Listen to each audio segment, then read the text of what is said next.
ತಾನು ನೋಡ್ಲಾರ್ದ ಜಗತ್ತನ್ನ ತನ್ನ ಹೆಗಲ ಮೇಲೆ ಕುಣಿಸ್ಕೊಂಡು ನಮಗೆ ತೋರಿಸಿರ್ತಕ್ಕಂಥ ನಮ್ಮ ಅಪ್ಪನ ಕಷ್ಟ ನಮಗೆ ಗೊತ್ತಾಗ್ಲಿಲ್ಲ.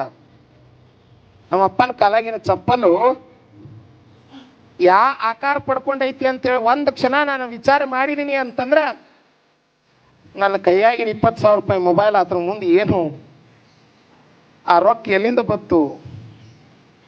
ಅವ್ರ ಕಾಲಾಗ ಹಾಕಕ್ಕೆ ಚಪ್ಪಲಿಲ್ಲ, ನನ್ನ ಕಿಶೆನೊಳಗೆ 30,000 20,000 ಮೊಬೈಲ್ ತಂದು ಕೊಡ್ಸಕ್ಕೆ ಸಾಧ್ಯ ಐತಿ ಅಂತಂದ್ರೆ ನಮ್ಮಪ್ಪ ಎಷ್ಟು ತ್ಯಾಗ ಮಾಡೇನ್ರಿ, ಅದನ್ನ ನಾವು ಅರ್ಥ ಮಾಡ್ಕೊಳ್ಬೇಕಾಗಿತ್ತ.